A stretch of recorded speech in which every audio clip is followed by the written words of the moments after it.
Fala, rapaziada, seguidores do canal Buraco no Asfalto. Ô, Liminha, o que aconteceu? Então. Pagaram o salário dele? Ele voltou? Pagaram a fiança. É? Tá ligado, né? É? Declaração de imposto de renda. Porque pelo que eu sei, a convidada que é de outro estado, que é famosa, né, que tem agenda. Sim. Eu vou te falar, viu, Rafa? Tem um cara que depois que fez um tempo, correu a primeira maratona, Quem é esse cara o aí? cara virou pior que estrela da Globo. Não. Ó, primeiramente a gente tem que começar com calma no sapatinho, certo? Tem gente pedindo abraço e beijo já, hein? A mãe dele. Eu queria A mandar... mãe dele. Ó, falando nisso, seguidores do canal, esse final de semana último agora, teve gente correndo na USP aí, não sei não, hein? Então, é pra essa Eu pessoa... acho que está surgindo um novo Não, casal de corredores. que isso? Não. Eu acho que tá... Viu? Jamais. Fiquem de olho que eu acho que tá surgindo, viu? Mas, rapaziada, vamos lá. David por aqui. Dan, bem-vindo de volta. Obrigado, cara. Né? Sempre bom estar com vocês. Felipe Brito sempre recepcionando eu muito bem, diferente do David. E deixa eu mandar um abraço pra pessoa. Queria mandar um abraço pra Daniela Moreira, sempre acompanha o nosso canal. Falou que a gente nunca manda um abraço, né? Então, tá mandando Dani, um beijo aí pra ela. O beijo dele tá mandado. Desculpa, quase atropelei você esses dias na USP, tá? Desculpa, não foi por querer, né? Não foi o que você disse, mas tudo bem. Mas vamos lá, rapaziada. Tamo aí com mais um EP pra vocês. Dan, Sim. hoje é a primeira convidada de fora de São Paulo. Exatamente. Cara, eu tô muito lisonjeado, porque ela veio... Eu assisti alguns podcasts que ela foi, e pelo que eu vi, é o primeiro presencial. Ah, é verdade. Não é? É. Eu vi, e é o primeiro. Então eu tô me sentindo muito lisonjeado. e Ela hoje- pegou... Hoje cedo ela acordou, treinou, tá? Ela treinou. Eu Já já tô vi. treinada. Eu vi nos stories dela, ela treinou. Já veio direto Fez a pra cá. ponte aérea, saiu lá do Rio de Janeiro, veio pra São Paulo. Do Rio de Janeiro? Veio pra São Paulo. Fala escada aí pra nós. E você chegando atrasado. Não, mas... Não, pera aí. E Mas você veio de Osasco, aqui do lado. Eu perdi o ônibus. Mas Mas fala escada pra gente aí.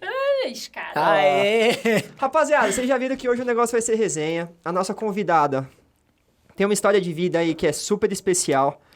Eu falo, cara, você que faltou nos últimos, mas... Não, mas eu tô as acompanhando. mulheres- Tô acompanhando. As mulheres que estão vindo aqui, ultimamente, a gente trouxe muita convidada especial, Rafa. Muito. Giza, Nadiara... Ana Ana Cecília, Cecília, doutora Ana Simões, que vai subindo pro canal. Bafialho. Mas a gente anda trazendo mulheres que as histórias estão superando as expectativas e estão superando a gente. Né? Trouxemos o Avelar também, né? Eu falei nos últimos que realmente as mulheres estão mais empoderadas que nós homens. Na verdade, hoje o episódio é pra você que acha que não consegue e fica perdendo tempo aí com algumas porcarias, com alguns chás milagrosos. Não quero ofender ninguém aqui, mas máquina a da gente tá Polishop aqui- que faz milagre, né, Rafa? Não. Sobe aqui e fica no treme-treme lá A naquela... pílula mágica. tá? Exatamente. Então esse episódio é pra você hoje que acha que não consegue, hein? Só pro pessoal sentir o peso do bagulho aí. 34 quilos totais perdidos. Perdeu Liminha. Ela perdeu Molhado. Liminha. Perdeu Liminha de roupa ainda. Perdeu Liminha, só pra você ter ideia. Rapaziada, hoje nossa convidada vem do Rio de Janeiro, corredora, influenciadora digital, mãezona, porque ela é mãezona, casada, carioca, fala biscoito, fala meu irmão, fala qual é. Fala peixe, pô, peixe. Rafa, seja muito bem-vinda no Ai, canal. Obrigada, gente. A gente tá muito feliz de receber você aqui. Foi difícil fechar a agenda, foi difícil. Porque ela tem uma agenda comprometida. Mas muito obrigado por comparecer aqui. Ai, A gente obrigada vai pelo conversar convite. bastante. Sua história... Acho que tem seguidores aí, acho que com certeza já te conhecem, né? Eu só espero que vocês tenham bastante ouvido, porque Vamos eu gosto lá. muito de falar. Vamos lá. Rafa, a gente sempre começa os episódios falando pro pessoal, os nossos convidados se apresentarem, um breve briefing, assim, que eu sei que a sua história, a gente vai resenhar ela toda aí durante o podcast.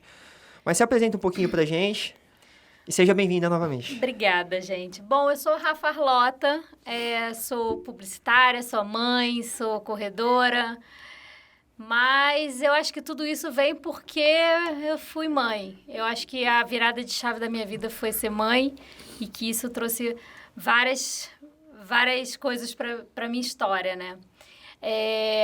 Bom, eu trabalho desde os 17 anos, eu trabalhei 12 anos com lei de incentivo à cultura no Rio de Janeiro.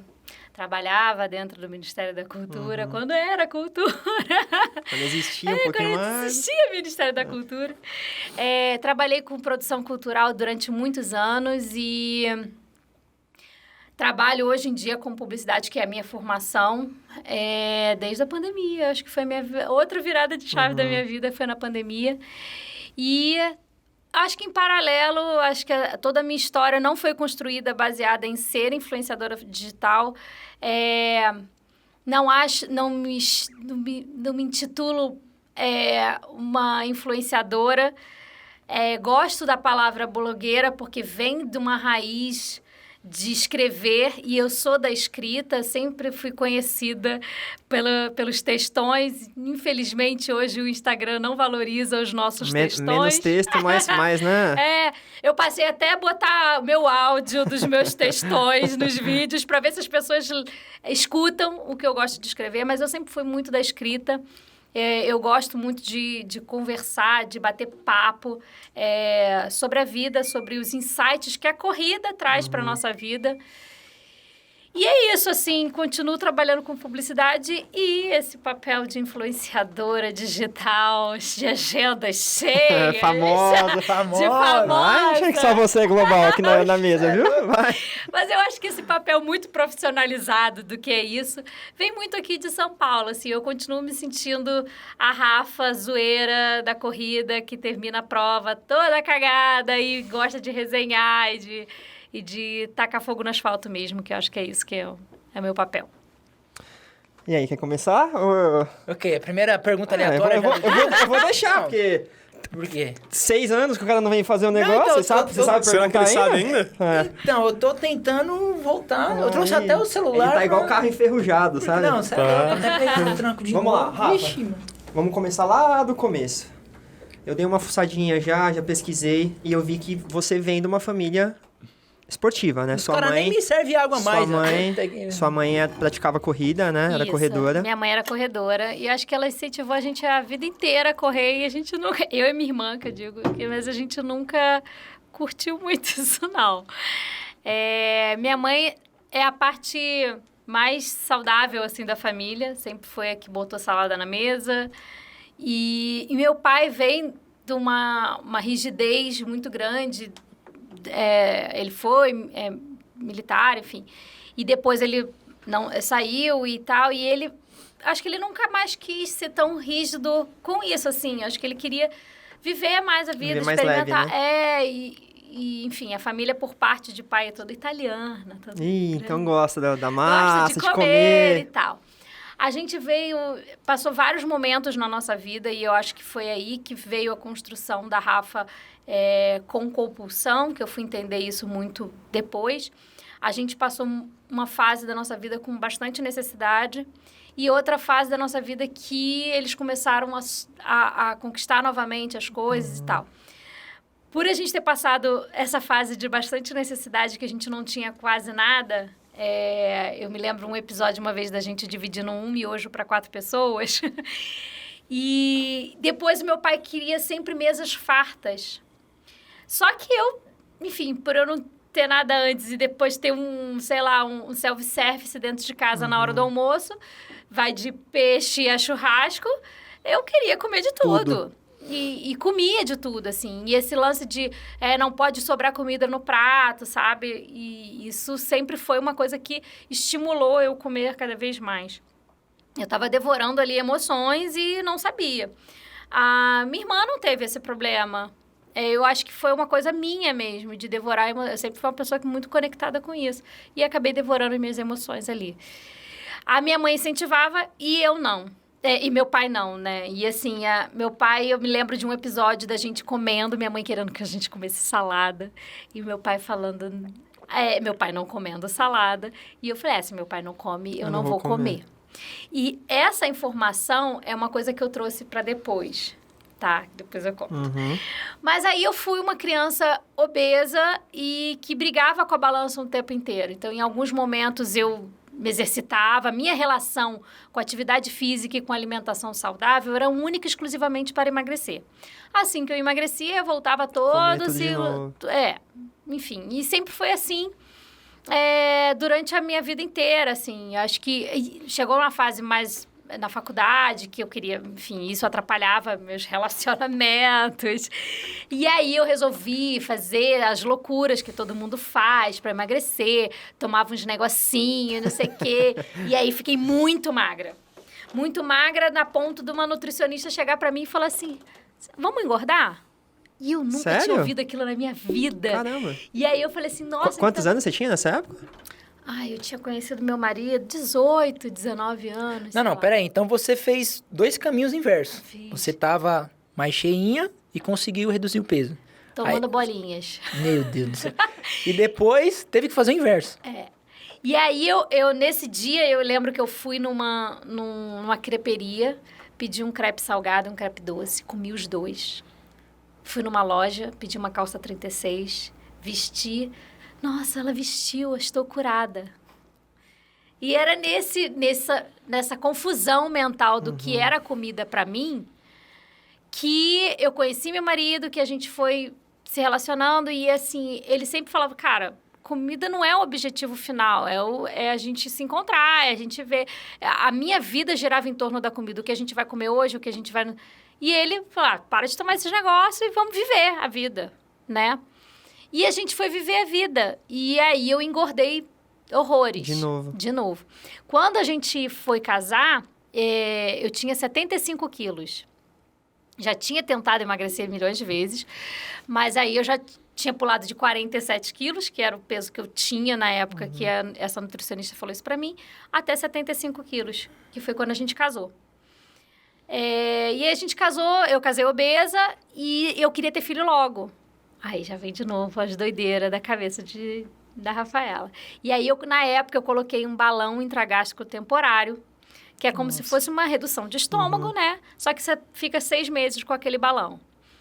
Eu reduzi meu estômago, o espaço do meu estômago. Perdi 12 quilos na época. Mas eu podia tomar um copinho de café... sei lá, de sopa, eu tomava de leite condensado. Eu não tinha mudado o meu hábito. O hábito alimentar, né? Que era o mais importante. Eu tinha reduzido o espaço. Foi eu tirar o balão que tudo voltou ao normal, enfim. E aí, engravidei com 70 quilos e na gravidez cheguei até 87 quilos e... Não, foram 13 quilos... Não, gente, agora até me perdi. Devo ter chegado a 84 quilos na gravidez, é isso. 84 quilos foram... Eu sei que eu engordei muito na gravidez. Que é bastante. Assim, às vezes, 84 quilos para quem tá assistindo a gente... mas não é um peso elevado. Mas aí a gente entra na questão da sua estatura, né, Rafa? Na verdade, eu comecei meu processo com 84. Eu devo ter chegado até os 87. Porque nas últimas semanas de gravidez, eu engordava, tipo, 1 quilo por semana. Tava comendo demais já. E já não andava muito, porque eu fiquei muito grande. Eu tenho 1,5 m. De manhã, de noite é 1 metro. De noite é 1,49 m. A gente que é deficiente de altura sofre com isso. De manhã eu tenho 1,5 m. Aí você vai reduzindo, chega a 88. Você vai murchando, né? É por isso que tem senhor de idade que eu acho que desaparece. Você vai, tá ligado? Você vai encolhendo e encolhendo. Tem uma senhora na minha rua que eu acho que ela desapareceu. Você vira meio que um caramujo, sabe? Você vai... E aí foi isso, assim, acho que quando a Mel nasceu eu perdi só o peso dela, que aí cheguei nos 84. Eu tive dificuldade de amamentação, então minha família é toda de interior, assim, e tal. E aí todas as pessoas da minha família falavam, não, você precisa comer canjica para dar leite. E eu amava a canjica, delicioso. As teses de vó. Eu amava canjica no café da manhã, no almoço, no jantar, era canjica até dizer chega. Então não mudou nada, assim, meu corpo, né? E aí, o que aconteceu nessa história toda? Veio a minha filha e veio... Eu tirei o espaço do trabalho na minha rotina. Eu trabalhava demais. Eu acho que a cobrança que eu tinha em cima de mim, já que eu não vou vencer pela beleza, pelo meu corpo, como mulher mesmo falando, já que eu não vou ser uma referência de, sei lá, de beleza, que eu seja uma referência no meu trabalho. E eu sempre fui muito, muito, muito profissional, assim. Eu entrei para trabalhar com 17 anos e eu abri minha própria empresa, eu tinha 20 e poucos anos, eu trabalhava dentro do Ministério da Cultura, eu trabalhava fora, eu fazia vários eventos, a minha empresa funcionava na minha casa com 8 funcionários. Caramba. Eu fazia gravação de CD, de DVD, de espetáculo, de não sei o quê. E trabalhava com coisas que eram muito sérias, que era com gerenciamento de incentivo fiscal, né? Então, eu fazia prestação de conta. Então, eu lidava com números que eu não podia errar. Era uma pressão muito grande, né? Então, nesse universo todo, a comida continuou sendo a minha grande parceira, para comemorar, para falar tristezas. E é isso que eu acho que a gente estava falando antes da gravação, né? Do ver o Quilos Mortais. Como eu vejo ali no Quilos Mortais que as pessoas transformam a comida como grandes amigas, né? Para ela, a gente confessa nossos medos, nossas frustrações e nossas vitórias. A gente comemora muito com comida. E era esse o momento do meu casamento, assim. Eu trabalhava muito, meu marido trabalhava muito, a gente se encontrava para comemorar ou para falar frustrações com comida. E aí veio a gravidez, veio que não parei de trabalhar. Eu parei de trabalhar indo para a maternidade. Eu mandei um e-mail pro meu chefe. Na época, eu falei, tô indo parir, daqui a 40 dias eu volto. Caramba. Porque eu trabalhava em casa desde aquela época. Eu falei, 40 dias, eu tinha aquela visão novelística, que a criança dorme e eu vou trabalhar. Eu falei, que ótimo, eu vou trabalhar. A criança já sai limpa, sem sangue, né? Não, tá tudo bem, eu vou trabalhar. Em 40 dias eu voltei a trabalhar. Eu trabalhava... meu marido chegava em casa às 7 da noite, eu entregava a criança no colo dele, falava, vou tomar meu banho, porque era a hora que eu tomava banho. E ficava 2 horas no chuveiro chorando, tomando banho, e ia trabalhar. E trabalhava de noite. E aí, virava madrugada com criança chorando. Nossa. E aquele lance louco, né? Nesse momento, eu tive que abrir mão de algumas coisas do meu trabalho, porque eu virei mãe.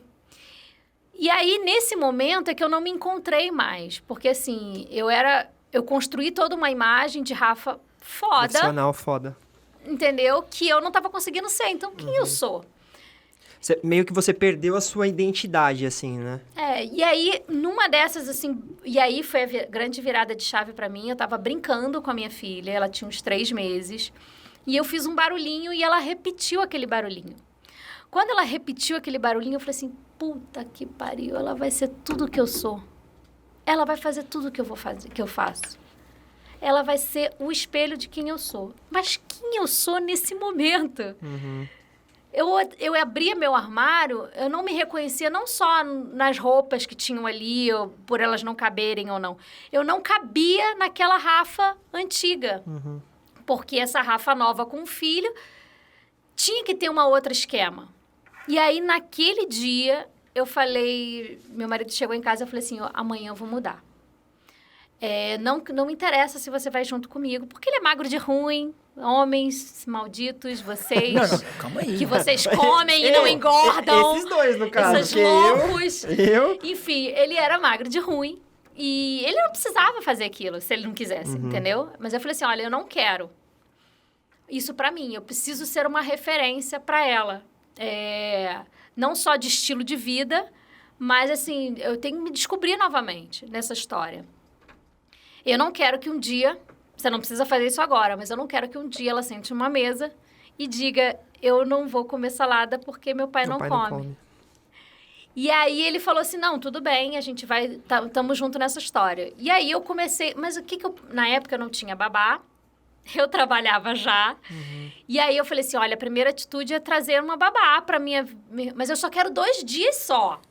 Eu ainda estava muito controladora nessa história. E aí, nesses 2 dias, eu saía pra caminhar, pra correr.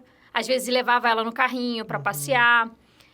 Correr, que eu digo, eu corria 500 metros no máximo, né? Mas pra quem não fazia nada na época, já era, né? Mas, e assim, quando eu não tinha tempo de ir, eu pulava a corda em casa, eu agachava com ela no colo, enfim, eu fazia o que eu podia fazer.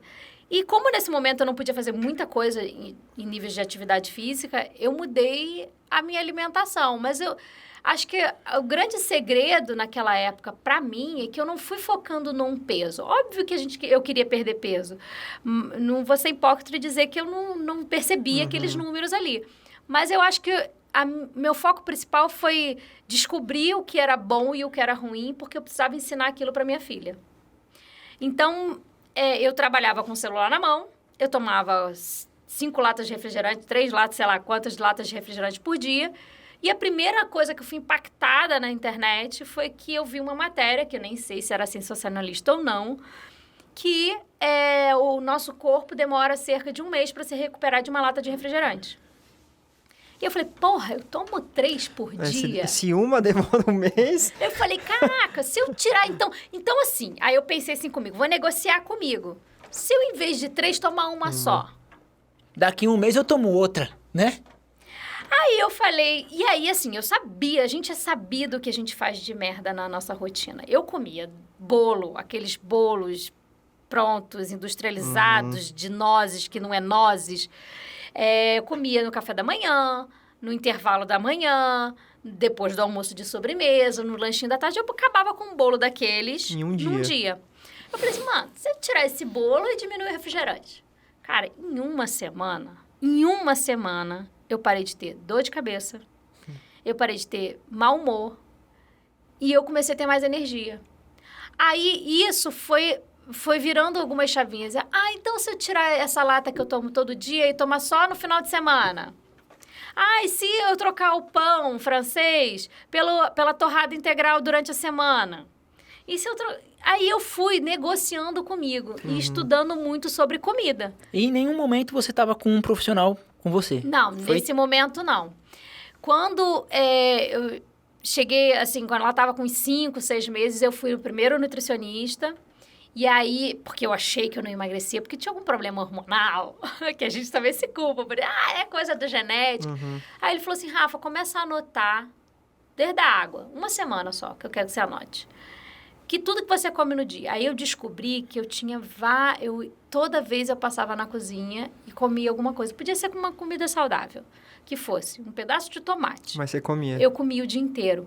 Então, aí foi a segunda sacada, assim, pra mim, que eu descobri que eu não precisava me preocupar com o peso em si. Eu precisava descobrir o porquê que eu comia.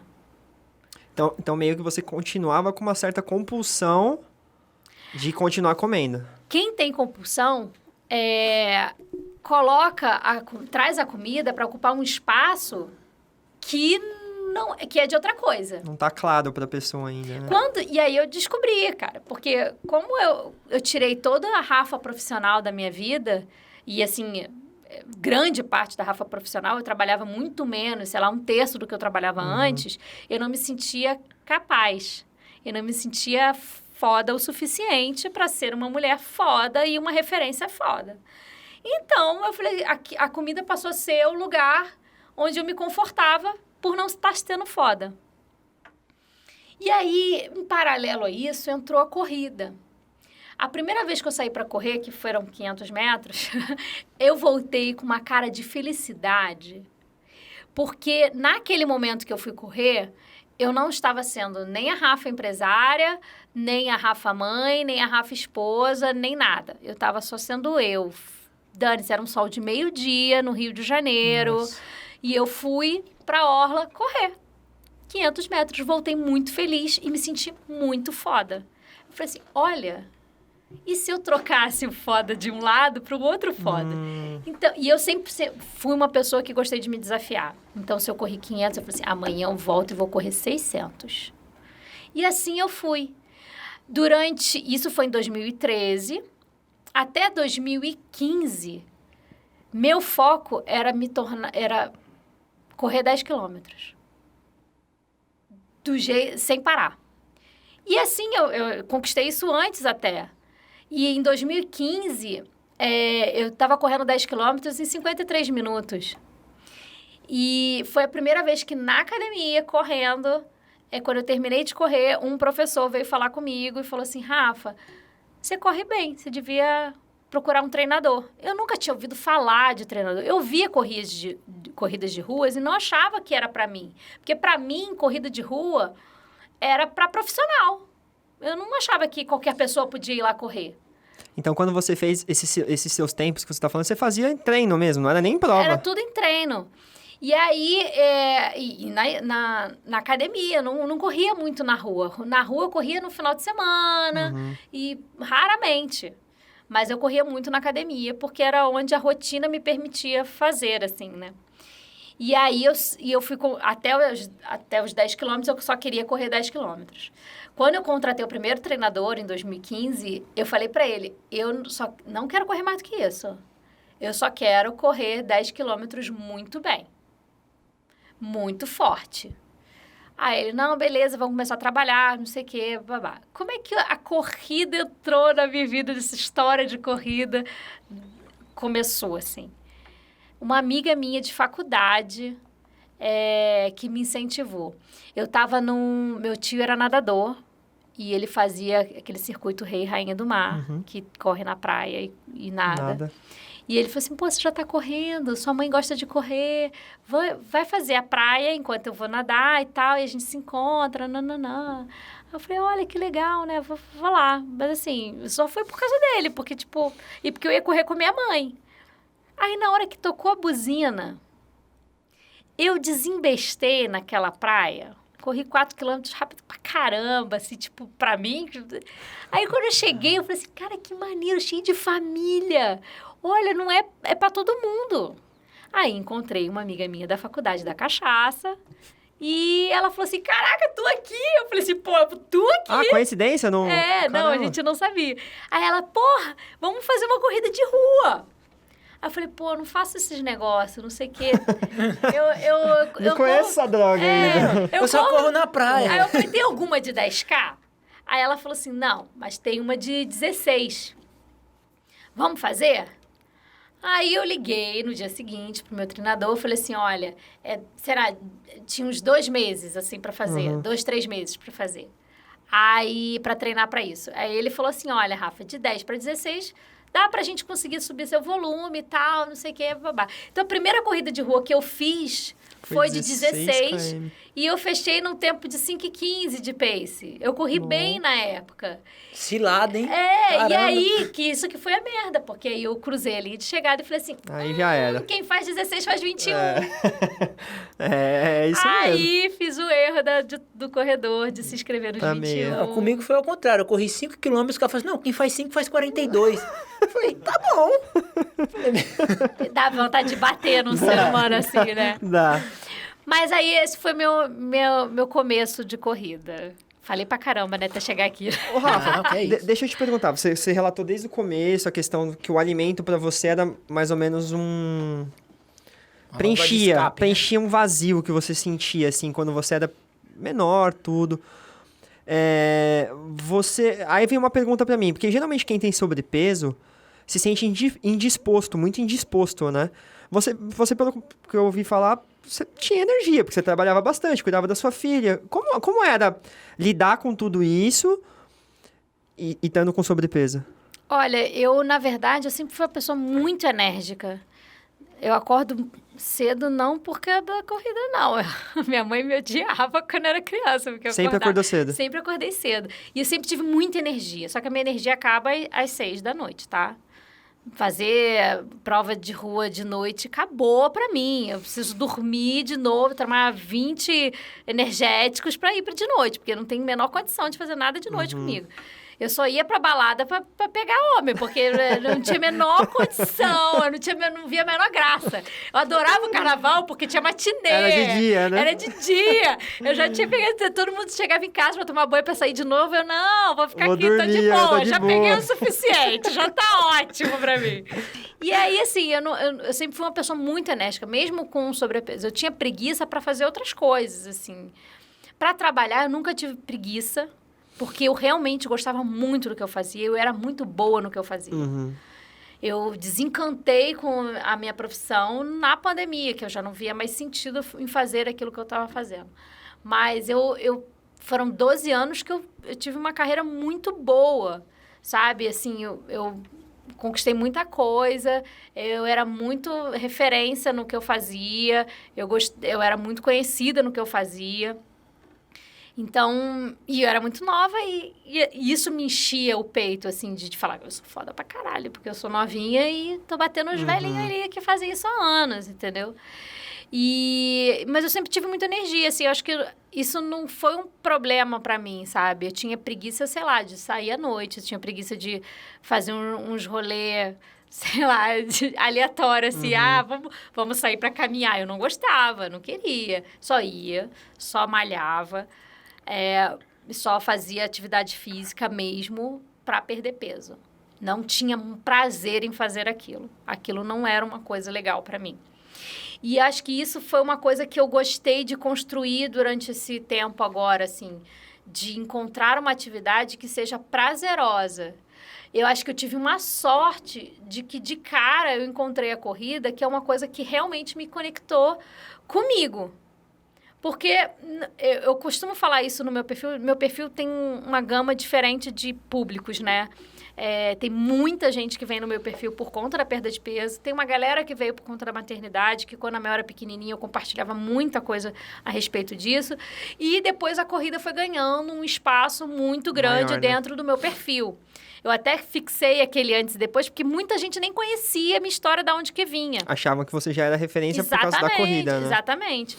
Então, assim, tem uma gama muito diferente ali no meu perfil, né? Então, eu acho que eu costumo dizer para as pessoas que não precisa ser corrida. Você pode achar, sei lá, no crossfit, você pode achar na natação, você pode achar... O seu corpo só precisa gostar de se movimentar. Seja qual for a atividade que você for. Porque a gente estava falando sobre isso. Nosso corpo é uma máquina. Uma máquina parada, por mais foda que ela seja, ela vai enferrujar. E se você não dá o combustível correto para a máquina, ela vai quebrar.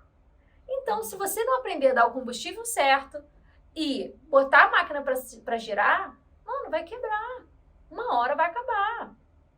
Eu vejo muita gente jovem botando combustíveis errados. Uma hora isso vai dar merda, entendeu? Então, assim, eu acho que o nosso papel como influenciador, hoje em dia, é mandar real, assim, pra essa galera, sabe? Eu acho que a galera vem atrás de um número, seja na balança, seja na corrida, no relógio, no seu monitor, no seu monitor aqui, eles querem um número, sabe? Uma classificação. As pessoas querem um shape. Mas não querem construir isso, sabe? Não querem chegar ali por mérito. Eu me orgulho... Você falou... acho que um dos meninos falaram... se você quiser trazer algumas coisas suas aqui...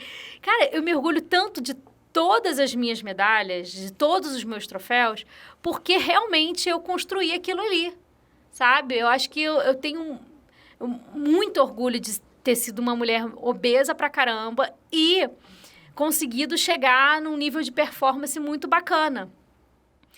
Aqui em São Paulo é muito mais complexo esse lance de performance. Vocês levam esse negócio muito a sério aqui. E a sério a ponto de você ver meninas, mulheres, usando coisas que não... Tá na cara que tá usando, entendeu? Tipo, não precisa nem falar nada, assim, dá pra ver. E aí, isso é desleal com quem busca performance na raça. Na raça, entendeu? Natural, né? Natural. Então, e aí agora, quando você ganha um negócio, é muito mais maneiro. Porque tu tá ganhando em cima de quem tá usando artifícios que nem... São válidos, né? Não são válidos. Ô, Rafa, a gente falou do Quilos Mortais porque é uma coisa que eu assisto faz tempo também. E a sua história lembra um pouquinho. Você chegou a fazer acompanhamento terapêutico também na época que você tinha sobrepeso? Ou você nunca precisou desse auxílio? Porque muitas vezes a pessoa tem sim a compulsão pela comida, gosta de comer. Acho que todos nós gostamos de comer, né? Mas ainda tem aquela chavinha emocional que é o que alavanca tudo isso, né? Olha, eu acho que todo mundo deveria fazer. Mas eu nunca fiz. Engraçado, porque eu sou uma pessoa... É muito difícil de lidar. Comigo mesmo. Lidar comigo mesmo, eu me acho insuportável. E eu sempre tive esse lance de eu não preciso de ajuda. Não, eu vou resolver. Uma vez eu fui fazer terapia, fiquei 2 horas na terapia, falando, chorando. Desabafei tudo da minha vida e tal. Aí saí, meu marido, e aí, legal? Vamos marcar a próxima? Eu falei assim, não, tá bom pra mim. Uma vez tá ótimo. Porque eu, Rafa, não me via naquele lugar de sentar e chorar para falar com alguém, tá? Ou falar sobre os problemas. Eu acho que eu herdei isso da minha mãe, assim, a gente chora andando, a gente chora trabalhando, a gente chora correndo, a gente vai girando, vai girando, vai girando. A gente sabe onde é a nossa válvula de escape. Hoje, a minha válvula de escape é a corrida, é escrever sobre corrida, é falar sobre corrida, falar sobre transformação. Antes, a minha válvula de escape era a comida. Talvez, e por um tempo, essa troca deixa de ser... É um vício também, né? A comida é um vício e a outra válvula de escape também é um vício. E se você não souber lidar com isso, com o espaço que isso toma na tua vida, isso também te tira totalmente do eixo, assim. Hoje, eu percebo que eu tenho um equilíbrio maior, eu consigo, por exemplo... sair com meu marido, beber vinho, trocar, fazer trocas. A gente não vai, fazer meu longão na sexta-feira para poder ter um fim de semana. Ou ficar de férias de corrida, olha, uma semana, 15 dias depois de uma maratona. Antes eu não me permitia fazer isso, porque era uma troca, era um vício real. Teria sido muito mais vantajoso para mim e talvez muito mais rápido o meu processo... fazendo terapia, teria, e aconselho todos que passam por isso a fazer. Mas eu acho que pela minha personalidade, eu nunca tomei essa atitude de continuar fazendo terapia. Hoje, eu não me sinto fazendo terapia, mas, querendo ou não, é uma conversa que eu tenho muito pontual, assim, com a Vanessa Protásio. Não sei se todos vocês conhecem Vanessa Protásio. Quem não conhece, por favor, busquem Vanessa Protásio na internet. Vanessa, ela é coaching e esportiva. E uma psicóloga fodástica, assim. E Vanessa me conhece muito bem. Vanessa me conheceu sentada na primeira reunião para embaixadores da Maratona do Rio de 2020, antes da pandemia, que ela é do time de especialistas. E eu, naquela época, tinha sido convidada para ser embaixadora do desafio. E numa mesa de reunião, contando a minha história, ela olhou para mim e a gente chorou junto. E ela, óbvio, identificou ali, preciso cuidar dessa menina, que ela precisa de um acompanhamento. Sim. Só que ela sempre percebeu que eu não gostava de falar sobre isso, sabe? Assim, sentar e chorar e vamos falar sobre os problemas. Não gosto. Eu gostava de correr. Ela falou, então tá, vou correr com você. Aí corríamos, treinávamos juntas. Ela fazia os treinos de tiro comigo e no intervalo dos tiros... Ela te dava uma... Ela falava um monte de coisa e era impressionante, porque a gente estava dando tiro rapidíssimo, dava pausa no intervalo, ela continuava o assunto que eu já tinha esquecido o que eu estava falando. Ou você chorava no tiro ou você chorava na pausa, né? Só querendo terminar o treino e ela... E ela fala... Então, foi muito vantajoso para mim, a minha relação, não só em termos de amizade, de experiência, que é uma mulher fantástica. Aprendi muito com Vanessa, mas também em termos de... Então, eu me sinto hoje em dia fazendo terapia. Mesmo depois mudando aqui para São Paulo, Vanessa me conhece muito bem. E quando ela vê o que eu falo na internet, pela forma com que eu lido na internet, ela me Sabe liga. se você tá bem. Ontem ela me ligou. Ela falou, vamos se falar de vídeo amanhã, Rafa? Vamos. Ela sabe que... E aí ela começa de um jeito muito gostoso, que ela começa conversando, e aí a gente acaba fazendo a nossa terapia. Mas eu acho muito legal, assim, eu acho que é importante para quem passa por esse processo falar sobre o processo. Seja a maneira com que você acha para falar. Eu descobri...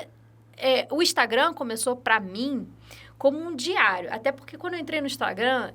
Era mato, só podia postar foto. Não podia nem falar texto. Não tinha nada, não tinha legenda. E ali era um diário meu. Eu comecei a postar foto minha de antes e depois, porque eu não enxergava que eu tinha perdido peso. Eu tinha um distúrbio de imagem. Então, eu colocava uma foto, sei lá, de um mês atrás e agora. Semana passada e agora. Do começo e agora. E isso acabou aproximando outras pessoas para aquele processo. E eu comecei a trazer muita gente para o universo da corrida desde o início. Então, por isso que eu tenho hoje um cuidado tão grande com o meu público na hora de falar sobre alimentação, sobre falar sobre o que eu tô comendo no dia, sobre o que... Porque eu não gosto de compartilhar meu plano alimentar. Ou muita gente pede, caraca, posta sua planilha, ou sei lá, posta tudo que você vai comer no dia, que nem aquelas blogueiras fazem, tudo que eu comi num dia. Cara, você não sabe a realidade da pessoa que está copiando aquilo.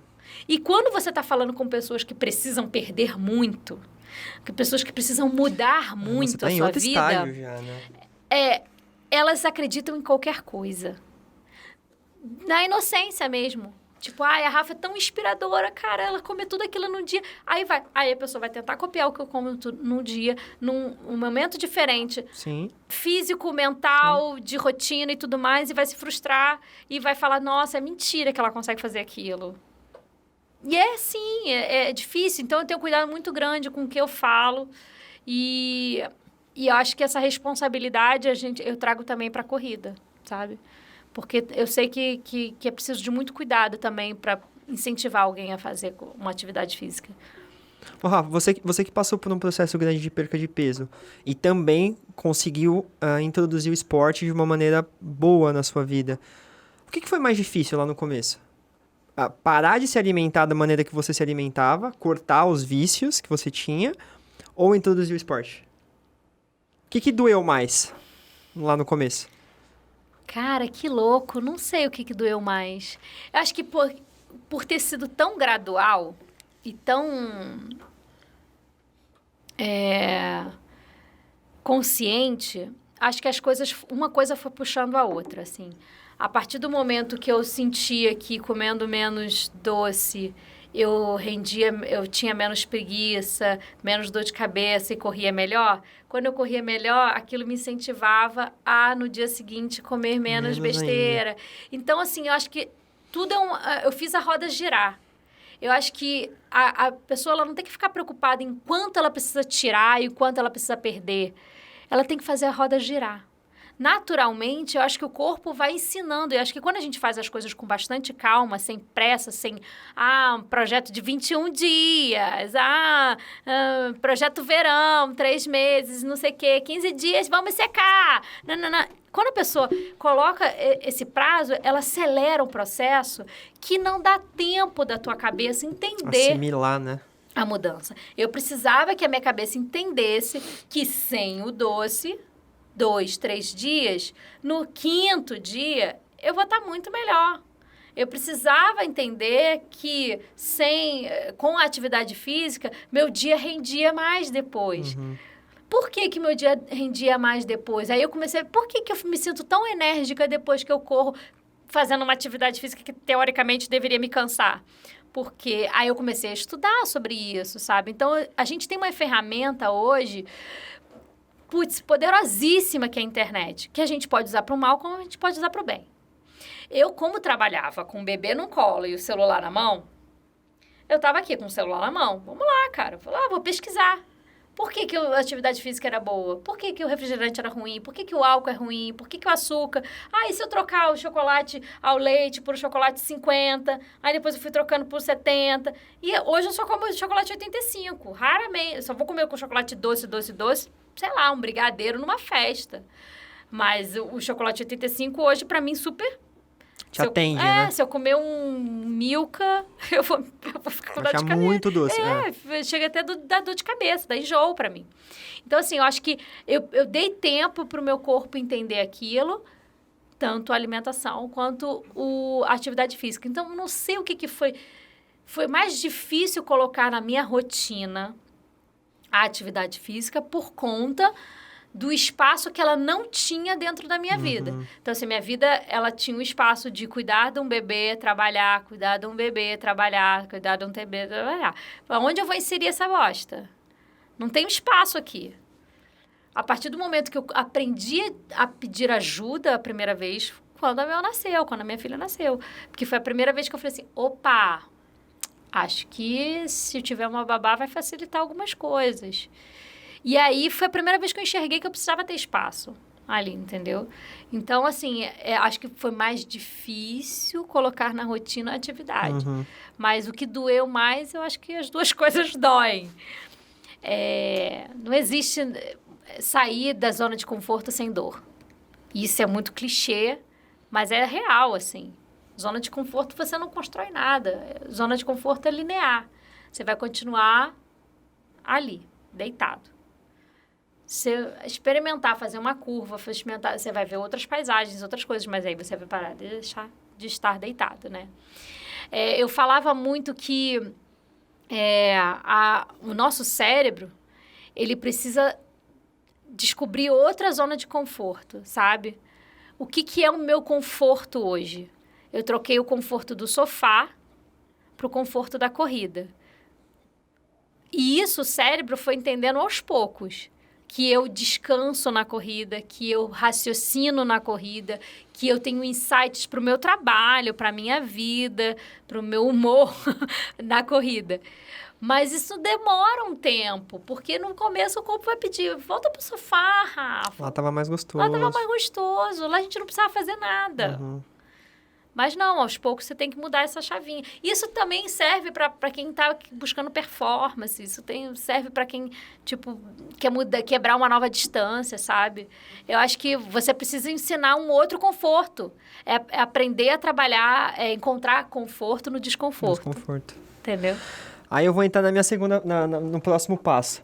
Porque eu sei que você se tornou uma apaixonada, além da corrida, uma apaixonada pela Santa Maratona. Né? Sim! Fala maratona esse menino. Calma, não precisa começar a tremer, calma. Eu amo. É porque foi né? Foi igual eu te falei.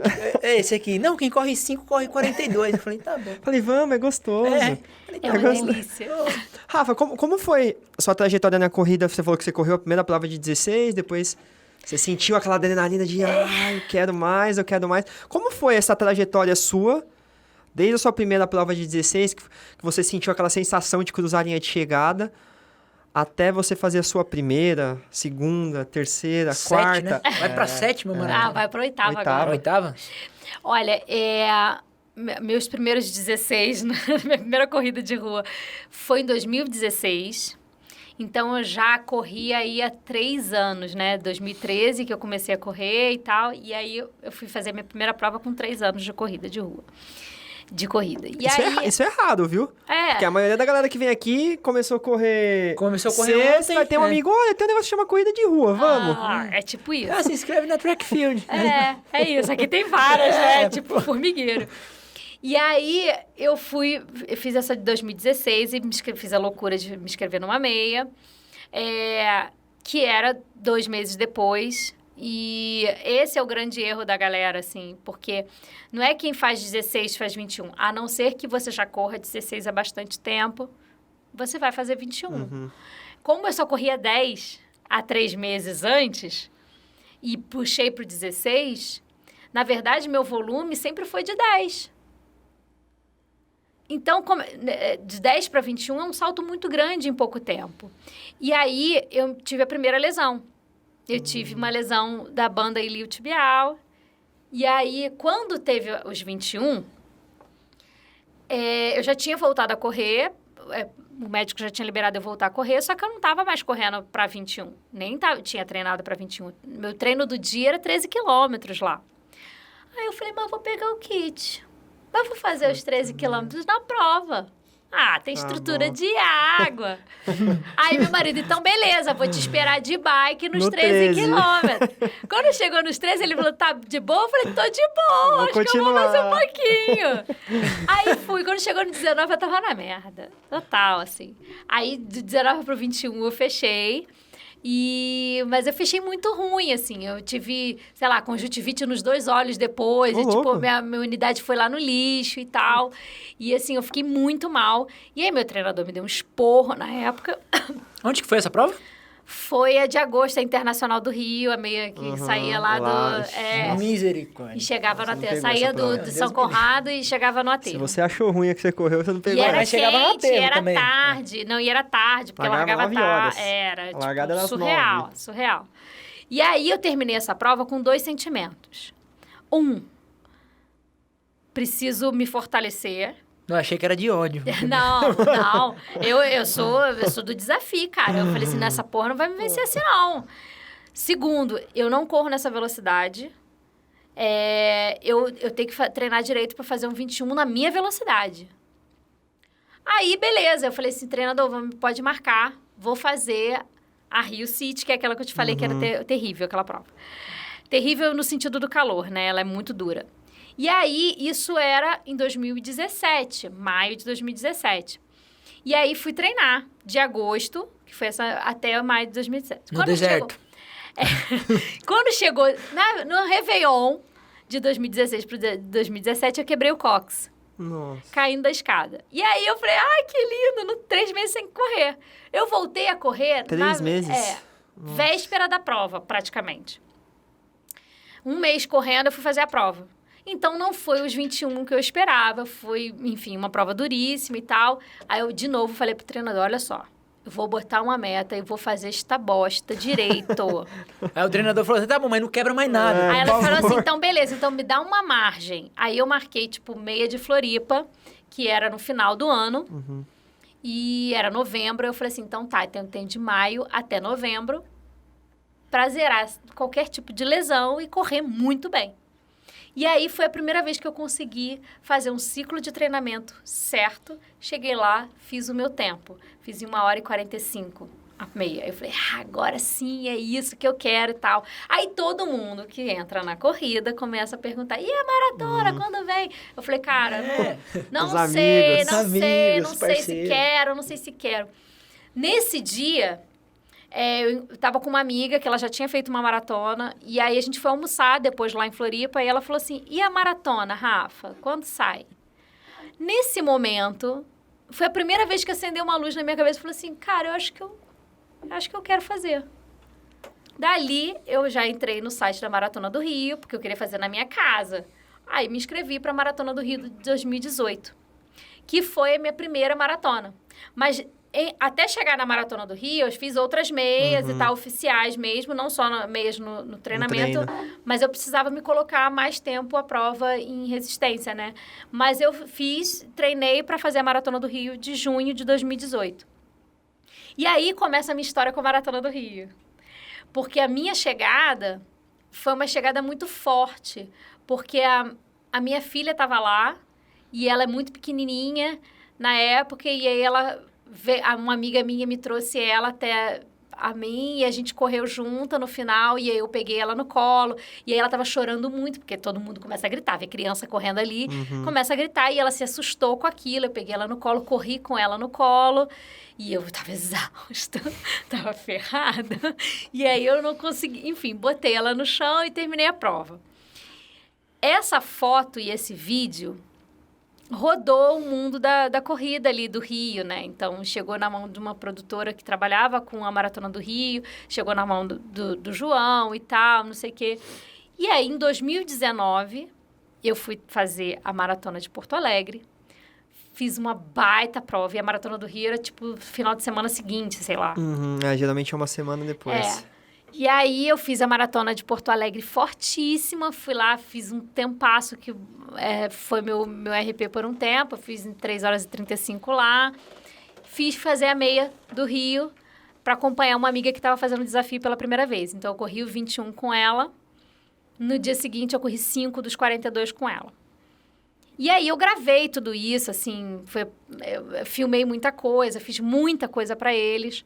E aí, eu ganhei o troféu de comunicação da Maratona do Rio, em 2019. E aí, eu já fui me apaixonando cada vez mais pela Maratona do Rio.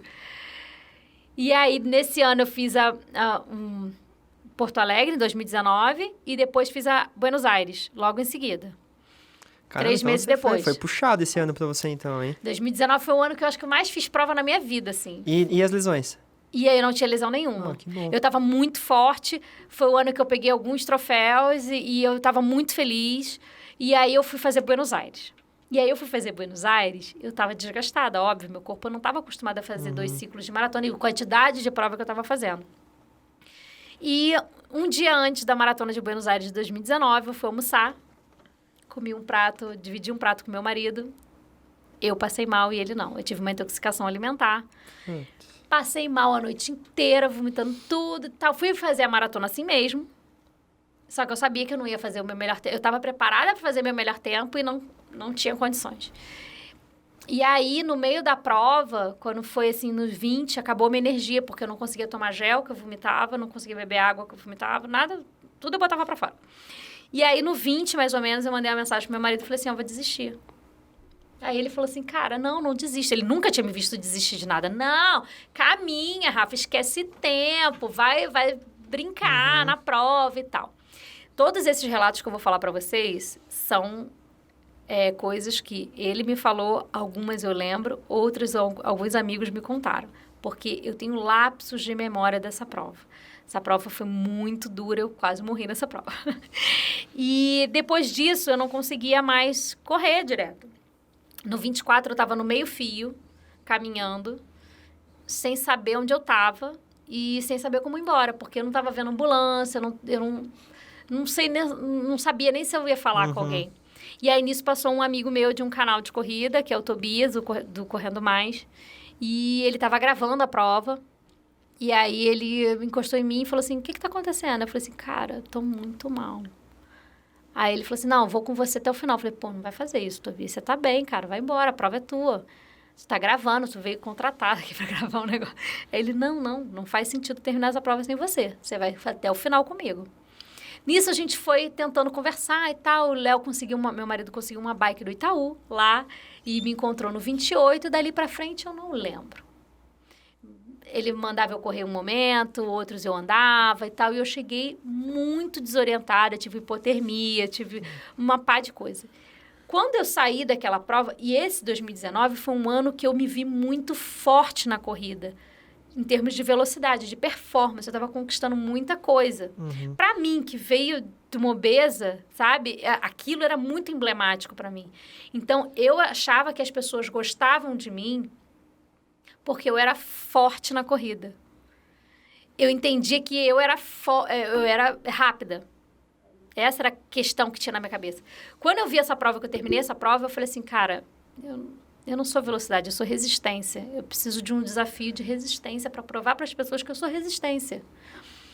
E aí eu me inscrevi no desafio da Maratona do Rio de 2020, antes mesmo de ter sido convidada por eles para ser embaixadora. Eu já tinha me inscrito de lá, de Buenos Aires. Abriu a inscrição, eu me inscrevi. Eu mandei pro treinador, olha, vou fazer o desafio. Ele, cara, Rafa, volta pro Brasil ainda, calma, vamos pensar. Vamos traçar metas. Acabou a prova ainda, pô. Vamos fazer coisas. Eu falei assim, não, vou... É isso. Desafio sempre. E aí, eu cheguei no Rio, e aí, logo em janeiro, assim, me convidaram. E aí, eu fui embaixadora da Maratona do Rio, em 2020, aí veio a pandemia. Ela foi sendo postergada, depois virou virtual. Eu continuei sendo embaixadora. E eu prometi para mim, e eu acho que isso a pandemia me ensinou a me reconectar com a corrida, e acho que foi muita gente também teve esse insight. Eu vi que eu não precisava de prova. Eu comecei sem prova na minha vida. Eu vou fazer o desafio, independente se eu vou ter uma medalha no final ou não.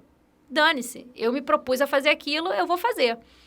E aí, eu já tinha combinado, já estava tudo certo. Se não tivesse a prova, meu marido vai de bike levando água, meu treinador ia encontrar no meio do caminho para puxar um negócio. Tá tudo certo. Aí veio a virtual e a gente fez a virtual. E eu tinha falado para ele, eu quero ir muito forte. Nos 2 dias? Nos 2 dias. Eu não vim para brincar. Aí ele, beleza, não vim para brincar. E eu continuei treinando esteira em casa, fazia longão. Eu aluguei uma esteira, depois comprei. Na verdade, eu comprei ela, a gente tentou alugar, a gente comprou. Os vizinhos nem sabiam de onde que vinha aquele barulho, porque ela chegou de noite, toda em uma caixa, e eu botei na varanda, era um barulho ensurdecedor. Os vizinhos falando, acho que tá tendo uma guerra, tá vindo uma tropa aí. Cara, era um barulho surreal, ninguém sabia de onde vinha aquele barulho. E o meu era o último andar, ninguém sabia de onde vinha aquele barulho. Mas era, tipo, eu fazendo longão na esteira. Fazia todos os treinos lá. E aí, veio o desafio, e aí eu quebrei meu recorde nos 21, e no dia dos 42, por 40 segundos, eu não bati meu recorde. Caramba. Mas é porque eu não tava olhando... Isso na virtual? Na virtual. Caraca. E aí, eu fiquei em primeiro lugar no feminino, que foi o no 63, da desafio. E na época, como não era pandemia, e era esse esquema do virtual, o João e a Maratona do Rio não quiseram premiar as pessoas com troféu e tal, não sei o quê. Aí eu ganhei no desafio.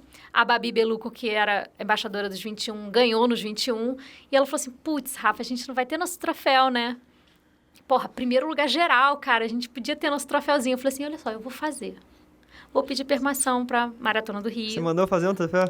Aí eu liguei pro João, pedi permissão pra ele. Graças a Deus ele me permitiu. E, inclusive, fiz no mesmo cara que faz os troféus da Maratona do Rio. E aí eu mandei fazer pra mim, mandei fazer pra Babi. E a gente pagou os troféus. Eu falei assim, olha, eu não quero exibir pra ninguém. É pra mim. Eu preciso registrar que um dia eu fiz aquilo na minha vida, entendeu? E aí, tipo, no ano seguinte, óbvio, a Maratona do Rio voltou a ser presencial e eles quiseram repetir alguns dos embaixadores e eu fui uma delas em 2021. Ano passado, 2022, mesmo vindo morar aqui em São Paulo, eles quiseram que eu continuasse como embaixadora. Então, pedi música no Fantástico, 3 vezes embaixadora da Maratona do Rio. Mas o desafio você fez quantas vezes? Não, uma vez só o desafio. Quem sabe outro ano eu tento ele de novo. 2023 tá aí, pô. Não, esse ano eu até vou pra Maratona do Rio também. Mas antes eu vou entregar Los Angeles. Você vai fazer a Maratona do Rio? Vou fazer os 5 no dia anterior e a Maratona. Vou fazer meu próprio desafio. Mas é isso, assim, minha história com maratonas foi muito isso. Aí eu precisei, ano passado, voltar para Buenos Aires, porque eu precisava reescrever minha história com Buenos Aires. Então, eu fiz a Maratona do Rio sendo embaixadora naquela chuvarada que deu ano passado. E depois fui para Buenos Aires de novo. E aí, consegui fazer a prova. Enfim, cheguei lindamente com a minha filha correndo. Foi maravilhoso. Foi emblemático para mim. E aí, esse ano, veio esse convite esplendoroso. Rapaz... Você sabe onde ela vai correr esse ano? Babado! Rafa, como... Na sua vida, como começou a aparecer essas oportunidades para você? Como você encarou a questão de... Porque sua rede social deve ter dado um boom, né? Assim... Olha, o primeiro boom da rede social foi com o lance da perda de peso. Então, eu tenho muito orgulho de... um primeiro blog que contou a minha história foi um blog que eu acho que nem existe mais, que era o Mãe de Guri. E no dia que ela postou, eu fui, sei lá, de 1.000 e poucos seguidores para 10 mil. Sério? Aí eu... Com a história da perca do peso? Caramba. E aí, a partir de 10 mil, foi pulando de 5 em 5 muito rápido. Até eu chegar nos 30 e pouco, 40 mil. E aí, daí para frente, foi muito mais relacionado à corrida do que relacionado à perca de peso. Então, assim, muito do meu público ainda é da galera que está começando a correr, que está começando a se descobrir, que é mãe e tal. Então, eu acho que faz muito sentido o projeto do Lume Club, esse convite, porque é para falar sobre mulheres, é para falar sobre diferentes realidades de mulheres, diferentes tipos, e todas com o mesmo linha de checada, né? Então, eu acho que esses projetos foram aparecendo muito mais no âmbito da corrida. No começo, eu achava que era por conta da minha velocidade. E depois eu entendi que era por conta da minha história. Do que eu podia transformar na vida das pessoas. E eu sempre fui uma pessoa que falo demais, eu compartilho demais. Então, assim, eu sempre caguei para as regras do Instagram, assim. Se eu quiser postar 5 vezes no dia, eu vou postar. E se eu quiser falar milhões de vezes nos stories, eu vou falar. Isso pode ser ruim para mim, em termos de plataforma, mas eu quero que as pessoas entendam a minha rotina, sabe? Eu quero que elas participem da minha rotina. Então, acho que isso foi interessante em algum momento para as marcas, porque, putz, a Rafa vai estar falando o tempo inteiro da gente, entendeu? Ou dessa prova, ou desse produto, ou desse... Então, isso foi muito natural. Os produtos que eu faço campanha, ou que eu já fiz campanha, todos só poderiam entrar ali no meu perfil. Como eu não vivia dele e não vivo dele, é só se fizesse parte da minha rotina real mesmo, porque eu não ia botar minha cara a tapa, entendeu? Eu parei um tempo de mostrar muito dos antes e depois, porque minhas fotos e meus conteúdos estavam sendo replicados por marcas que vendiam produtos. Então, tem alguns processos rolando. Ah, é? O pessoal começou... Tipo, algumas marcas usavam minha foto de antes e depois para vender um produto, sei lá, de remédio para emagrecer. E aí, minhas seguidores eram tão fiéis ao meu propósito que elas mandavam para mim por direct. Rafa, olha, eu vi tua foto não sei aonde. Então, eu peguei tudo isso, coloquei como prova e entrava com o processo. Nossa, a foto tá rolando também. Globo Rural, problemas veterinários. Eu vou processar, só se for, porque olha... Processo aqui é bom. Eu tenho uma dúvida. Eu queria voltar um pouquinho na questão dessas duas provas que você fez. Rio de Janeiro, Porto Alegre, Buenos Aires. Como foi pra você, uma pessoa que corre no Rio de Janeiro, que a gente sabe que é um clima escaldante, e você ir pra Porto Alegre, que tende a ser uma temperatura baixa, e depois Buenos Aires também, né? Cara, foi muito sofrido. Eu me lembro de sofrer bastante com frio de lá. De Porto Alegre, eu ainda dei sorte que no dia que eu fiz a prova de Porto Alegre, estava, sei lá, uns 16, 17 graus, que teoricamente não é tão frio assim. Mas Buenos Aires, em 2019, estava 5 graus na largada. Então, assim, meus dedos do pé... Eu já estava desgastada, desidratada, mas os dedos do pé congelaram, assim. Então, até... Eu parei de sentir dor para correr nos 5 quilômetros. Você acha que devido a clima, alguma coisa, também mudou muita coisa para você não alcançar o resultado que você queria? Porque você teve a questão da intoxicação também, não, né? eu acho que não. Assim, Porto Alegre foi um tempo surreal para mim, por exemplo. Eu bati... em termos de performance, eu desgastei muito menos o meu corpo. Então, eu consegui dar um estirão muito grande. Na época, eu não corria para fazer aquele tempo, sabe? A projeção é que eu corresse num pace de 5,15. Eu corri num pace de 5,5 na maratona inteira. Então, assim, eu ganhei em termos de performance por conta do frio, porque eu vinha de um calor. O começo da prova foi duro, porque estava bastante frio, mas depois eu me acostumei. Morando aqui em São Paulo, ano passado eu sofri demais com o frio de vocês, assim. Eu tive hipotermia em treino aqui, num treino de 30 quilômetros, meu marido teve que me resgatar. E depois do banho, mesmo depois de ter me aquecido, ele teve que me secar com um secador de cabelo para ver se eu me aquecia o corpo, porque eu não parava de tremer.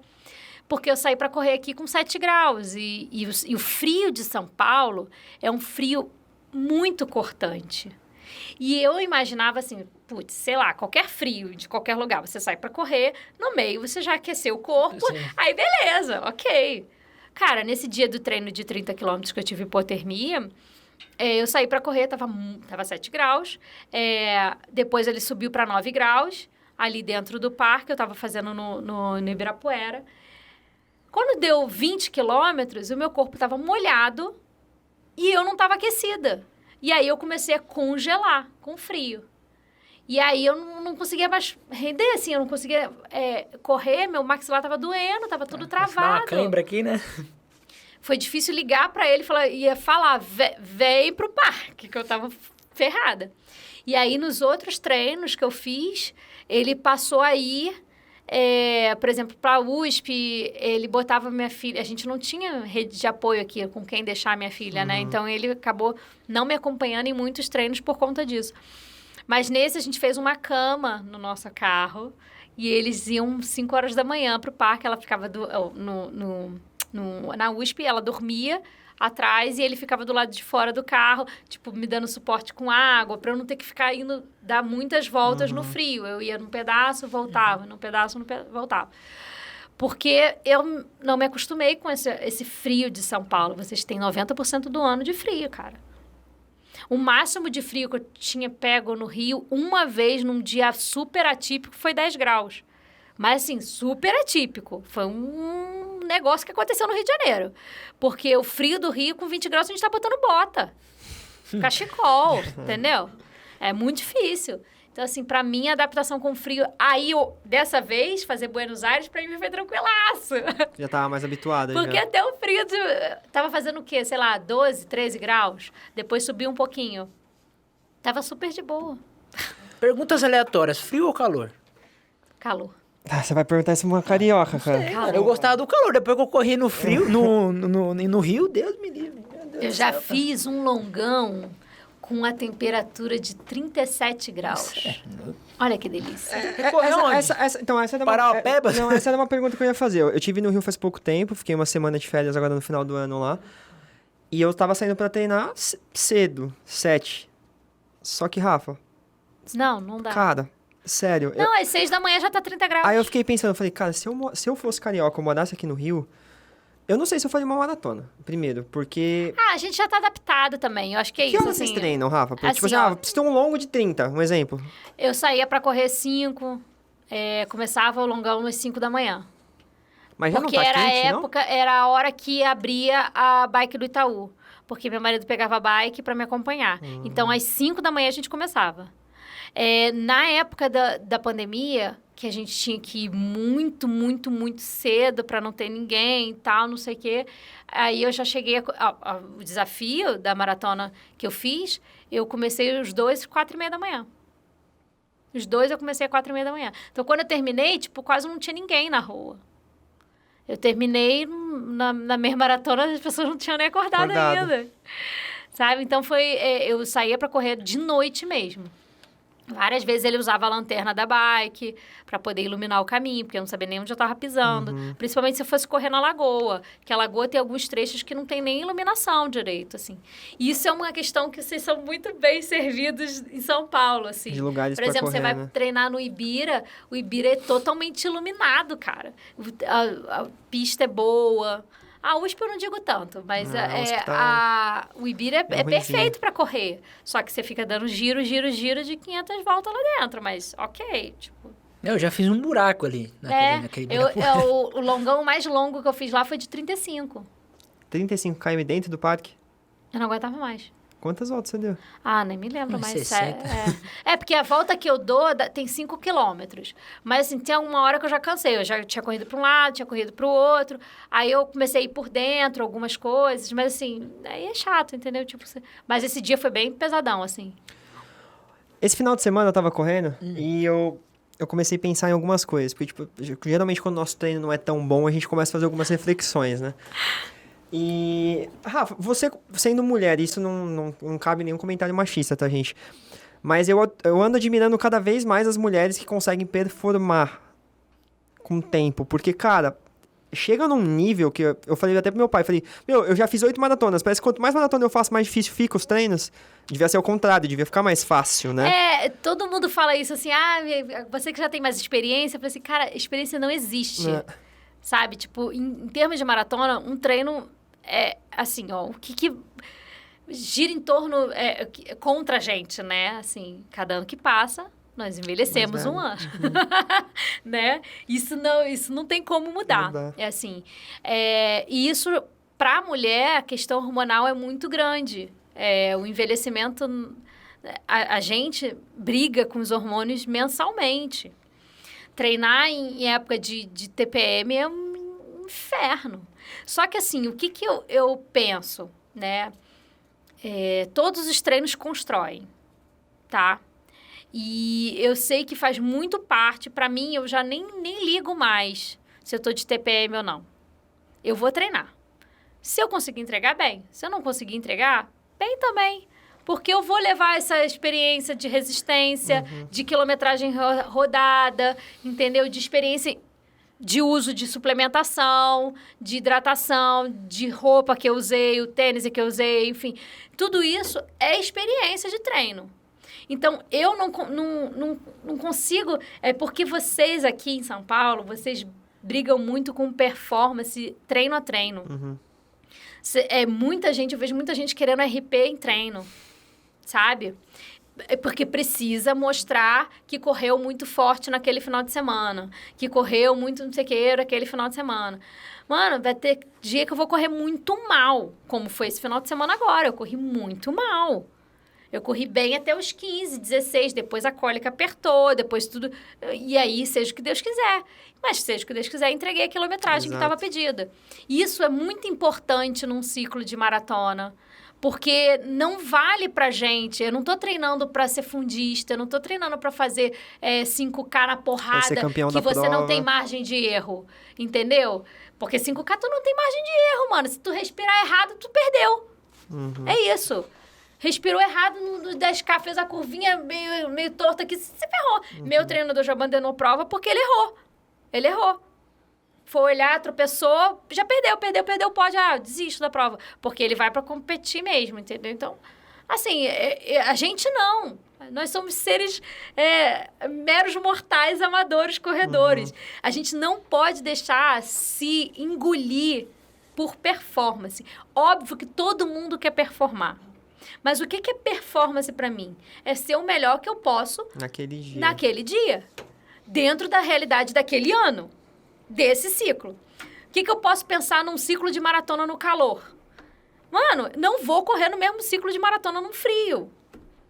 Então, vocês agora aqui em São Paulo, que vocês têm muito determinado que o frio do calor, é muito emblemático isso para vocês, né, cara? Aqui, o primeiro semestre para vocês é treva, você vai cair tua performance, entendeu? Não adianta. Eu já tô acostumada com calor porque eu sou do Rio, mas... É isso que eu ia te perguntar. A gente fez a meia do Rio, eu senti muita dificuldade, né? E o que você consegue passar de orientação, de dica para alguém pra que quem quer correr lá, né? Por exemplo, eu gostaria muito de voltar no Rio de Janeiro, só que assim, eu não tenho coragem, desculpa até falar isso, mas eu não tenho coragem de voltar lá, porque assim, foi uma prova sofrida para mim. Eu acho que o Rio, você tem que ter muita atenção na hidratação prévia, assim, seu corpo tem que estar muito preparado para aquilo lá.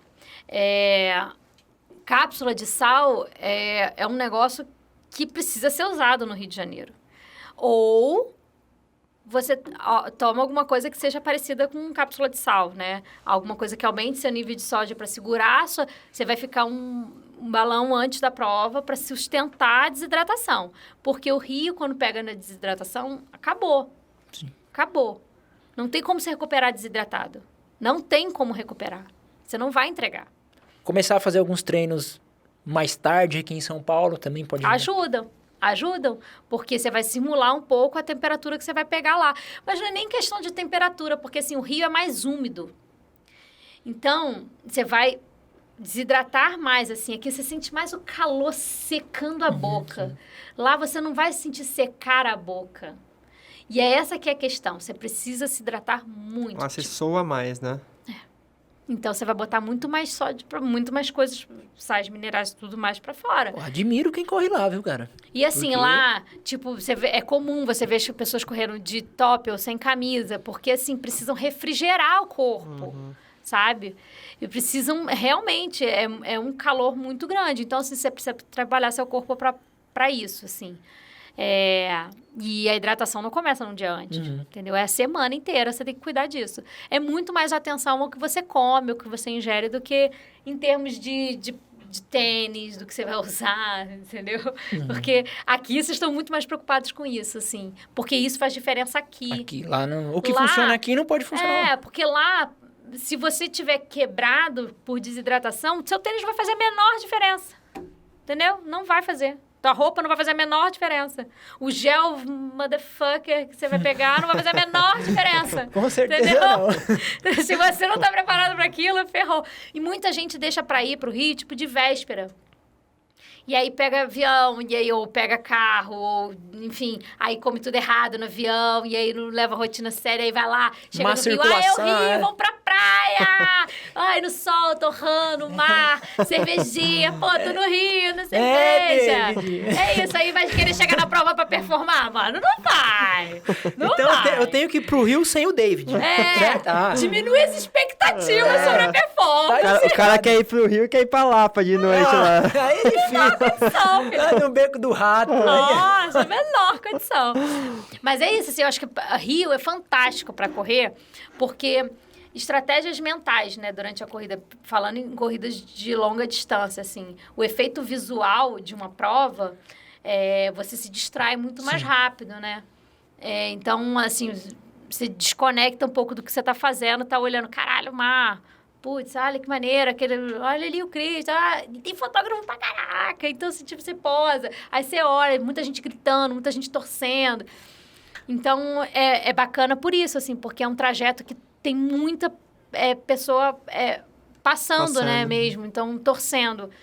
Salvo o ano passado, que choveu para um catso, então, tipo, quase não tinha ninguém, mas... Numa dessas provas que eu fiz no Rio de 21, eu nunca vou esquecer, isso é muito marcante pra mim, assim... E era na minha internacional, que largava 9 horas. Aí eu tava lá, quando eu entrei no circuito das praias, eu não lembro se era da Copacabana, qual praia que era. Tava, cara, morrendo de cansaço, calor. Aí a galera tava na orla, né? E sunga, biquíni. E aí o cara, vai, tá acabando, tá tranquilo. E ele tomando uma cerveja e eu lá falei, velho. No segundo quilômetro. Ele mal sabe que não tá tranquilo, tá tranquilo pra ele ali. Eu já fiz um treino que simulava o antigo percurso da Maratona do Rio, que largava lá do Recreio e vinha em direção ao aterro, né? E aí eu simulei um treino desse que de 35, eu acho que de 32 que eu terminaria em Copacabana. Quando chegou na Niemeyer, descendo, chegando ali na Praia do Leblon, você tem aquela visão da praia. Tava um dia lindo, tava 30 e poucos graus. Um dia lindo, maravilhoso. Eu só pensava assim, nem gostava de tomar cerveja, nem bebia na época.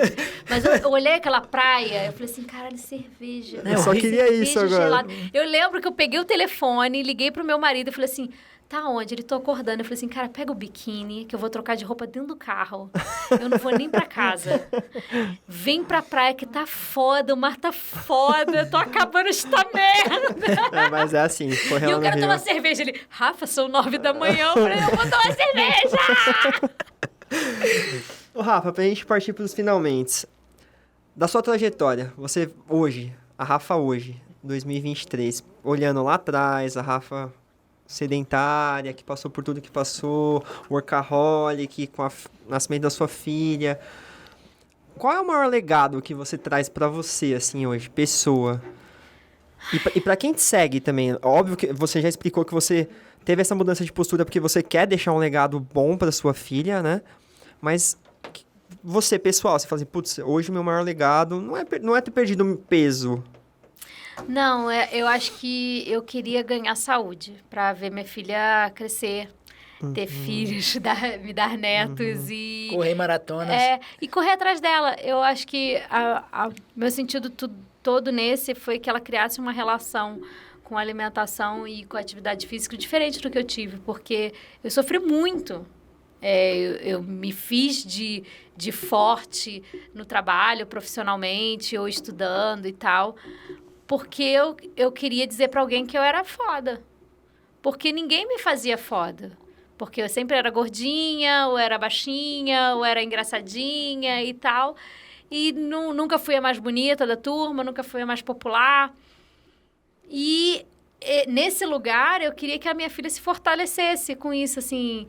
Ela precisa ter uma relação legal com a atividade, com a alimentação, mas ela precisa saber quem ela é.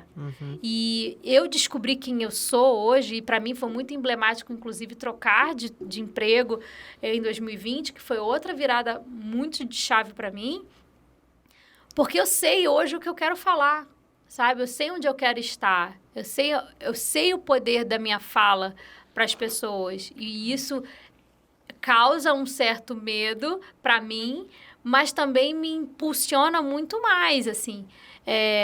Eu costumo dizer que maratona é uma conversa e eu só consigo fazer grandes distâncias porque eu gostei de conversar comigo. E se eu não... A Rafa lá de trás não conseguiria correr mais do que 1 quilômetro, porque eu não tinha papo comigo de 1 quilômetro. Acho que o meu maior legado é hoje conseguir ficar 42 quilômetros conversando comigo.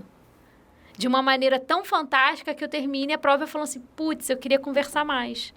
Eu queria falar mais. Bora fazer mais uma, né? E aí eu transbordo de uma maneira que eu transbordo em textões, que eu transbordo em formas de falar, de me comunicar com as pessoas. Porque eu preciso falar sobre como é foda você ficar 42 quilômetros conversando com você. Como você descobre saídas para os teus problemas, para os teus traumas, para tudo, para o teu trabalho. Cara, quantos projetos meus nasceram correndo, entendeu? Então, eu acho que esse é o meu maior legado, é conseguir conversar comigo durante 42 quilômetros. E eu acho que você não precisa fazer 42, mas a distância que você conseguir conversar com você já é um ganho absurdo, porque hoje ninguém tem tempo. A gente estava falando disso, como aqui é acelerado, tudo é acelerado, como São Paulo é acelerado, né? E a gente não para falar, para saber sobre o que a gente sente, sobre o que a gente está pensando da vida, sobre projetos. Você está só trabalhando e vivendo, trabalhando. trabalhando, correndo, sem parar para raciocinar do que você está fazendo. Então, acho que quem consegue se conectar dessa maneira com a corrida e consigo mesmo é um presente, assim. Então, hoje eu tenho grandes relatos de pessoas e eu me orgulho muito. Tem pessoas que me seguem há 9 anos e estão lá desde o começo do processo. E eu tô no começo, eu vejo o processo delas, sabe? Elas me compartilham comigo suas fotos e tal. Então, eu acho é um papel muito forte isso para mim. No começo, meu pai, minha família não entendia muito bem essa história, né? E acho que quando meu pai começou a ver que a minha tia foi no shopping e aí, sem querer, abriu e falou sobre o nome dela, Arlota. E aí a mulher falou assim, Arlota, você é alguma coisa da Rafa Arlota? A mulher me seguia no shopping. E a minha tia falou assim, nossa, sua sobrinha... Aí ela falou isso pro meu pai falou assim, caraca, você é coisa... Eu falei assim, pai, eu sou... Sabe, você tem noção do que é ser convidada pela Maratona, que é o maior festival da América Latina de corridas, ser convidada pela ASICS para ir correr em Los Angeles. A sua filha tem um papel importante na vida das pessoas. E eu tenho certeza que esse é o meu legado. De conseguir tirar uma pessoa dali do sedentarismo e trazer para se conhecer é a melhor coisa. Show de bola. É isso aí, cara. E aí, parceiro? E aí, vamos correr a maratona? Quando? Tem a Maratona do Rio. Então, é que eu acho que... eu preciso me hidratar mais. Aí você vai querer que ele quebre 2 paradigmas, correr no Rio e uma maratona. Olha só, 6 meses até lá, você se prepara, tá tudo certo. Então, mas o problema, vamos lá. Aí ele foi chamado na xixa ao vivo, eu me preparei. Mas não é só ele não, mas você também pode ir. Não, me deixa longe dele. Qual vai ser? Eu vou pra Barcelona agora. Ai, que delícia. Você vai pra Barcelona? Isso é papo para outro podcast. Depois nós vamos conversar. Nós somos loucos por maratona, que não tem eu volta. amo demais. Não, mas vamos deixar bem claro aqui, eu não corri maratona esse ano, porque a gente tá em outra pegada e tal, a gente tá com um volume mais baixo. Até porque o ano começou 23 dias atrás, né? Exatamente. Tem muita coisa pra acontecer. Eu acho que você deveria colocar como meta. Correr a maratona do Rio. Porque aí você quebra, você sai do conforto. Não, eu tenho que voltar lá mais preparado. Então, você prepara, você tem 6 meses. 6 meses aí, cara. Simples assim. Você tem 6 meses. Qual que é a época mais fria lá? Não tem. É junho, julho. É junho, julho? Não, essa prova realmente é a melhor que tem pra correr. Não é quente. Porque ele é cedo. A largada da maratona é 5 horas da manhã. Então, aí você vai pegar ali, sei lá, ano passado, naquela chuva, tava 19 graus. Tava delícia. Não, real que o clima nessa época é o melhor. Ruim é dezembro, novembro. Foi aqui, pegou o trauma. Rafa, pra gente finalizar, a gente tá fazendo um quadro de perguntas e respostas rápidas. Ai, meu Deus. Perguntas aleatórias. Copacabana ou Leblon? Leblon. Chopp ou vinho? Vinho. Correr no Brasil ou correr fora do Brasil? Brasil. São Paulo ou Rio? Rio. Puta, achei que ia falar São Paulo. É mais fácil perguntar, bolacha ou biscoito? É a próxima aí, ó. É biscoito. Rafa, correr sozinha ou acompanhada? Sozinha. Sério? Você prefere correr sozinha? Muito mais sozinha. Que aí eu converso comigo, né, cara? Porque conversar é bom com a gente mesmo. Hoje eu sei que você não bebe, mas caipirinha ou cerveja? Eu bebo, eu bebo. Mas entre caipirinha e cerveja, cerveja. Porra menos. Comer saudável ou comer trash? Saudável. Trash é só de vez em quando que acho que o meu corpo nem consegue mais comer tanto trash. Mas hoje você ainda coloca uma massinha ali. Coloco pizza pelo menos uma vez na semana. Qual é o alimento mais trash que ainda pra você? De vez em quando você dá umas... Bolacha ou biscoito? Não, eu acho que doce é uma questão ainda pra mim, porque eu gosto muito de doce. Mas uma coisa que eu super não consigo viver sem é pizza. Pizza? Pizza não dá pra viver sem. Hoje em dia eu uso uma pizza saudável, ok? Descarola, rúcula. Não, mas assim, na hora que eu quero pisar na bola mesmo, pizza trash. Eu gosto. É isso aí. Rapaziada, trouxemos aqui Rafa Arlota pra vocês. Tem que respeitar o canal. O primeiro canal de corrida trazendo presencial. Até Rafa. então era home office. Obrigado. Obrigada, Ó, como forma de agradecimento, a gente sempre dá o Opa! nosso manto do canal, tá? Pra você... Vai correr comigo. Na Isso quarta-feira tem a próxima corrida, eu vou Isso correr. aí, isso aí. Obrigado por ter aceitado o convite do obrigada canal. a Obrigado por ter vocês. vindo. Parabéns pela sua história. A gente já acompanhava você online. Espero E- vocês agora. Estarei lá em junho, hein? Já tô, por já tô com a minha inscrição Você vai feita. fazer os 21? 21. Pela 6ª vez seguida. Então, estarei perto da sua chegada, porque eu vou fazer Estarei os lá. 5. Estarei lá. Então, continue incentivando as pessoas. Rafa. Acho Obrigada, que gente. Acho que o canal de vocês tem um papel muito importante É, também nisso. Eu acho que é legal que vocês entendam, que vocês fazem brincando, super divertido. Mas entendam que isso também tem um poder muito grande. E todo poder tem um ônus e um bônus. Mas é muito gostoso falar sobre o que a gente ama. sim. A gente montou... O intuito do canal sempre foi esse, desde o início. A gente não quer ser o maior canal, a gente não quer ter as melhores marcas. Isso é o ônus, né? Sempre vem. Mas a gente quer trazer pessoas como você, como pessoas que já vieram, para contar que qualquer pessoa pode entrar na corrida, entrar na natação, entrar na bicicleta, viu, Liminha? Sair de uma vida que, com o tempo, é o que a gente falou. Satura. Não é que satura. É o que a gente tava conversando. Na vida, você tem 2 caminhos. Um que você vai escolher para viver mais, ou um que você vai encurtar para viver menos. E o esporte, que nem a Rafa conseguiu introduzir na vida dela, é um... É um fator de longevidade, assim. Eu acho que é isso. Você tá botando a máquina pra girar. Vamos botar a máquina pra girar, isso aí. gente. É isso aí. Então, Rafa, obrigado. Continua Obrigada aí a do seu vocês pelo processo. convite, História adorei. linda, parabéns. Que sua filhota siga seus passos aí. Ai, não sei se ela vai querer correr. Não, mas vai. Eu acho vai que ela tá sim. mais afim de nadar. Ela, É? gosta, Sério? da, Tá bom. ela gosta da natação. Então, Eu quero estar vivo pra chamar ela no podcast. ela é se sentir, ela é metida. Rapaziada, mais um EP pra vocês. Rafa Arlota tava com a gente aqui. Não esqueçam de curtir o vídeo, compartilhem com o maior número de pessoas que vocês conheçam aí, que devam estar precisando de um insight. Vai estar na nossa descrição do vídeo as redes sociais da Rafa. Sigam ela, entrem lá, acompanhem a história dela, indiquem para amigos também. E não deixem de seguir o meu perfil, o perfil do Dan, o perfil do Liminha, o perfil da Cessé, o perfil do canal. Acompanhem aí que esse ano vai ter muita coisa legal. Eventos presenciais que agora a gente vai ter aí rolando. Logo, logo, novidades para vocês. Garanto estar em todos os podcasts a partir de agora, pessoal. No próximo já não tá. Desculpa a minha ausência, eu sei que não fez muita diferença, Olha mas eu vou, isso. né? Ó o Vou drama, estar aqui, Rafa. vamos Ó pro o Rio de drama. Janeiro. Vamos pro Rio de Janeiro. Vai pra... Olha. Olha, ele prometeu! Olha. Ele prometeu! Alô, Maratona do Rio! Alô, alô! Gente, obrigado. Um abraço pra todo mundo. Rafa, valeu. Contamos com gente, você. obrigada, Boa tá? sorte na trajetória aí. E arrebenta Ai, lá meu em Los Deus. Angeles. Ai, meu Deus. Já sinto o cheiro de RP. Ai, meu Deus, não me cobra isso! Tchau, Qualquer coisa a galera. gente corta. Valeu.